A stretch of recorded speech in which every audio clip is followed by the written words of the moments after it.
To be here, and it's a wonderful occasion to celebrate such a valuable soul of Africa on such a beautiful day with these wonderful people and these young women that are close and are traditional and are proud of their tradition here. I'm glad that they are proud of their culture. It's normal, it's natural, it's unimposing, it's organic, what are the words that are not coming to my mind? But it's a proud tradition, it's ancient, it's old. I think the cloth is more unusual here. It's a beautiful... To work in any culture, you need to embrace the culture and how it presents itself. It's for us to honor and really appreciate it. And I also see how the different tribes come together. And I also see the beautiful harmony of sisters. And yes, I embrace it and I honor the way these young, amazing women are dressed. And I'm actually very proud of them. Because it takes courage to believe in to be in your spirit, to be able to carry forth of part of the culture. And I'm very honored to be in these young girls' presence, in the understanding of moving forward. And I hope a couple of years we'll find more sisters coming to join. My response to that question, it's interesting because you deal with many cultures all over the world. That in Africa, we have so many cultures, and I will say the same, respect for your fellow sisters and bring forth, embrace those cultures, embrace the rhythm, feel that rhythm in your heart, feel it under your feet, feel our spiritual healers, the dancers, the youth that's walking and running in the front line. Join them. Many cultures are fear-driven, and once it's fear-driven, that's where it goes pear-shaped and it goes wrong. It's to open your heart to Africa if you're in Africa and embrace humanity and the earth. Perfect. I'll do that. In my opinion, it's difficult for me to express myself in the Western tongue. It'd be best for me to say it in Zulu, but then therefore they wouldn't understand because the message will not be interpreted correctly. So in my opinion, what I want to say is, once upon a time we were Africa. We did things in an African way. Then they came along, fine, we made peace with each other. I came after the peace because I was born in 94. After everything, they gave me the right to choose, and the right of choice was to choose my culture. In between the year, at the age of 24, they want to take away the choice and the rights. So now what am I supposed to do after such a long journey of doing this whole maiden tasting? What am I supposed to do now? All of a sudden, am I supposed to go to varsity and look for condoms in the toilets? Because that's what's there in all our schools. So what am I supposed to do now? Who am I supposed to be? Because this is the only part that I think I have so far that makes me Africa. And then after that choice, should you not want to prevent, you can have an abortion. After so many things, our culture in between that is lost. So I was going to ask, if they trying to ban this virginity testing and this maiden, what is it they are really expecting of us, or what are they trying to promote? If they don't see the importance of it, what is it that they actually want us to do? It's your birthright. It's your birthright. And you are a pioneer of change. Change. You're going to be the examples of what it can be. in pride, in your own dignity, in your own courage. I think the problem began, as you had said, that people fear what they don't understand. Exactly. This is where the problem begins.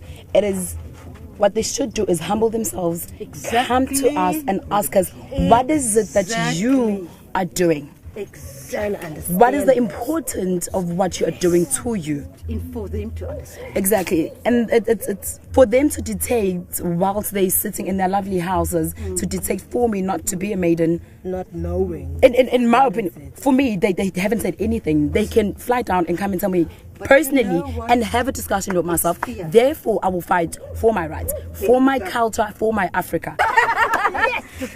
This is the only part that is of how is it threatening to them. After so many things that had happened during the war from Shaka and everything, this is the part that I have as a Zulu person. Exactly. If I am to lose this, who am I supposed to be? Exactly. Who am I supposed to be? And who are they to dictate who am I supposed to be? My statement is, after everything and after all the stories I've heard about Shaka being the great and the brave warrior, after everything and not being able to learn about my history during my school years and not being able to actually understanding it clearly without the hearsays, this is the only part that I have left of me being in Africa. You cannot and will not take the right away for me to exercise my culture freely in Africa and for me to be an African woman. Oh. And I'm also a maiden of 27 years old. I've been in this journey for a while too. It's a choice. There's no one forcing you, because it's not only about the culture or about the testing. It is a sisterhood. It is a family. It's a place where you grow as a person in. It's just a place of love and support and comfort where each and every girl who's going through something can come here and say their problem, get advice.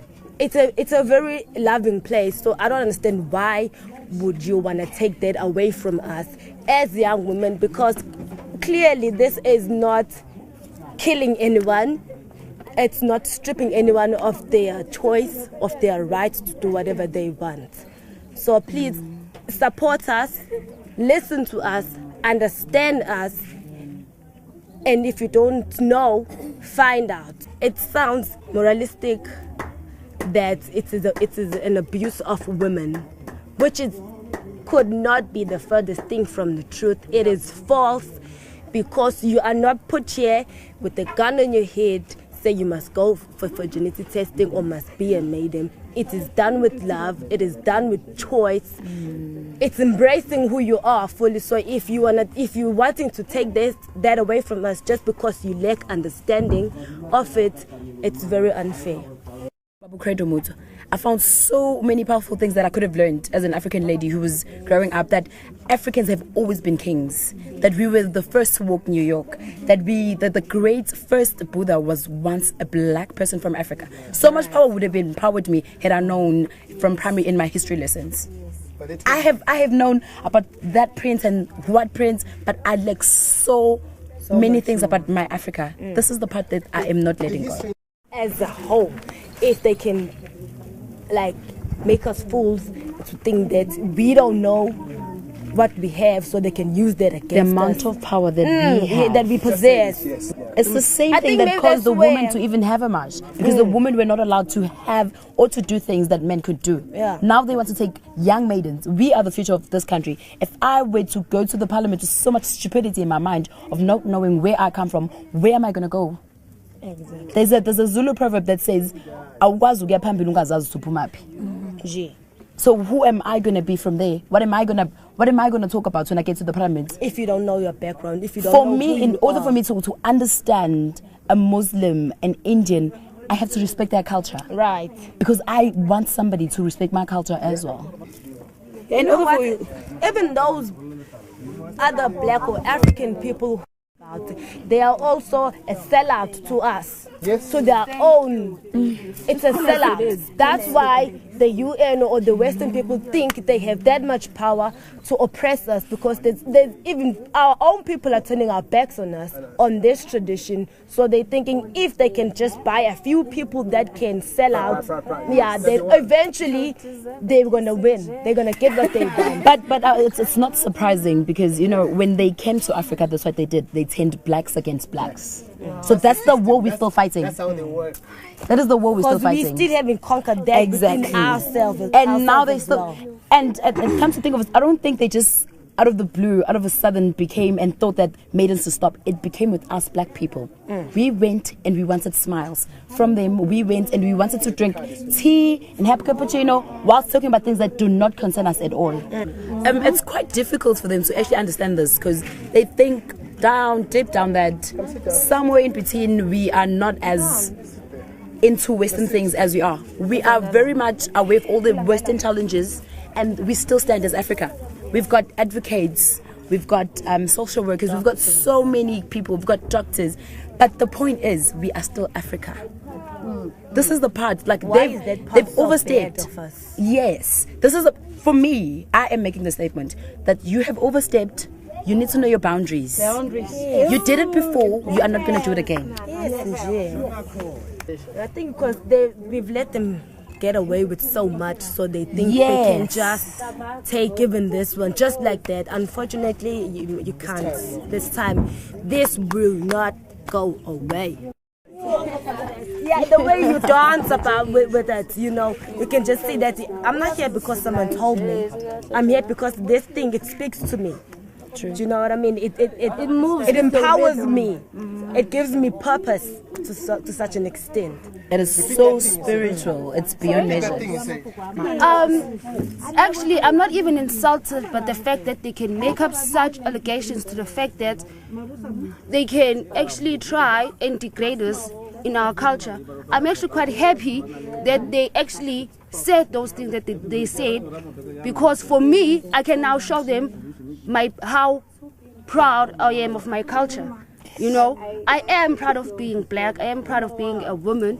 And it's not like we're not educated or nothing. We are educated and we're not even fought. So for me, I'm quite happy you all are lacking so much knowledge to the fact that you can't see the brightness of tomorrow. I would say education is nothing to do with culture. I can be an educated black woman but still love my career as much as I love my culture. Because it's like what she said, that you can't have a significant, I won't say bright, but a significant future if you don't know where you come from, if you don't know who you are. That's true. So the love you have and the love you want for your future, academically or career-wise, shouldn't impact or affect negatively your culture or the fact that who you are and where you come from, or the overall being of yourself. So I don't think how that impacts my Western side academically and career-wise. I don't think I actually say it complements each other. Because I can fit right in the Western world because I'm educated. I have a bright future. My career is looking promising. But also culturally, I'm grounded. Do you know? And you know where you come from. And I know who I come from. I don't want to be this person. I think what they want us is to be these people who don't have direction. Yes. These empty people, they can just blow with the wind whenever direction they want. So if they say this is going to happen, they want us to just follow that way. No questions asked. So they're wrong now. It is so they have themselves to blame because they put, they made us want to be westernized, educated. So now we are, and we can see their fear. They expose themselves to us, actually. Yeah. If you were to listen to Babu Kwedu talk about an African, and then if you were to listen to someone who was just born yesterday talk about an African, they would talk of two different people. He speaks of royalty. He just speaks. The next person would just speak of a random black person.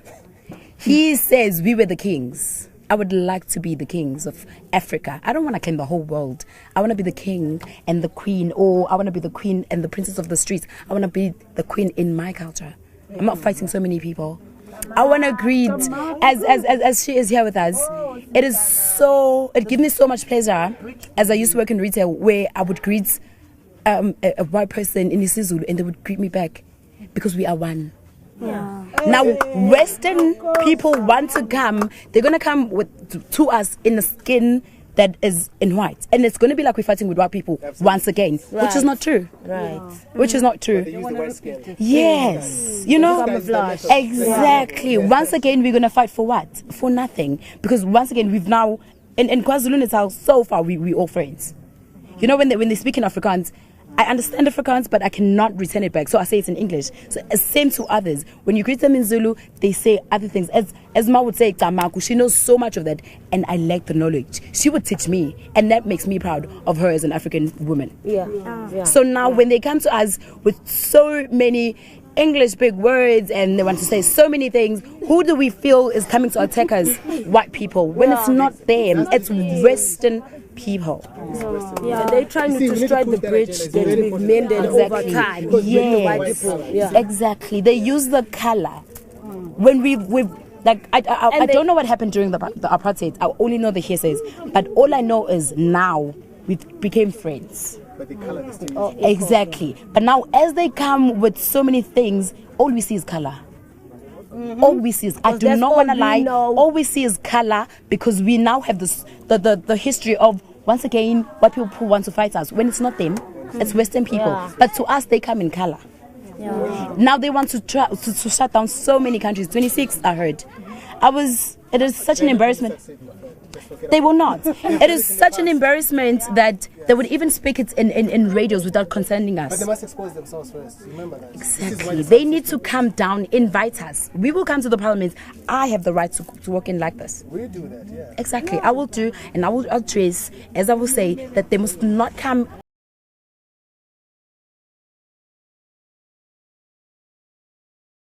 Know who is the enemy of us, because it's not white people. It's misinterpreted. It's misinterpreted. We always think it's white people because obviously they come in English or they come in another not African language, and because we have so much bad history. But it's no longer about that.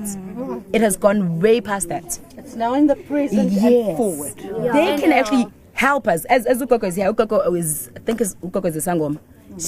She might be with us in the strike because she's fighting for what she knows. I'm fighting for what I know. She has so much knowledge to teach me as an African woman. Yes, once again, our right to choose and our choice is taken for granted.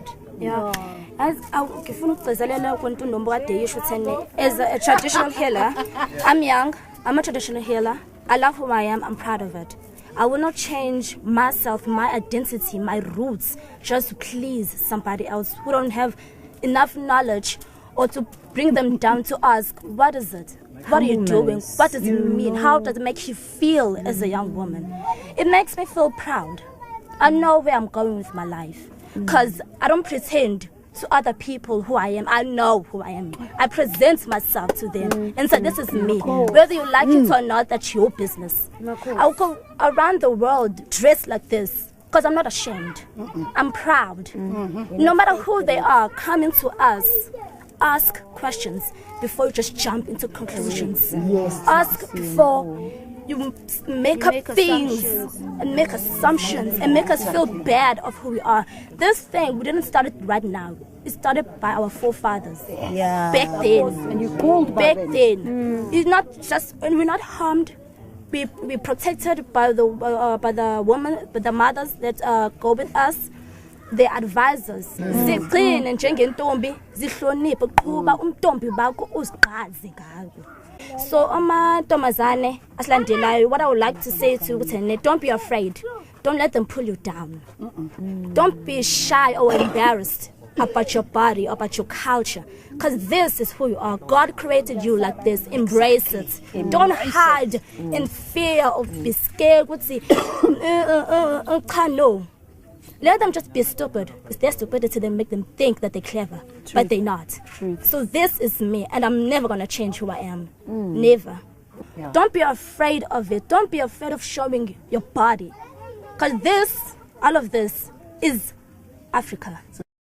You maidens go forth as the bridge builders of bringing the memories back. And with that, through spirit, you know you're not alone. And you know what's your course. And you run like light warriors.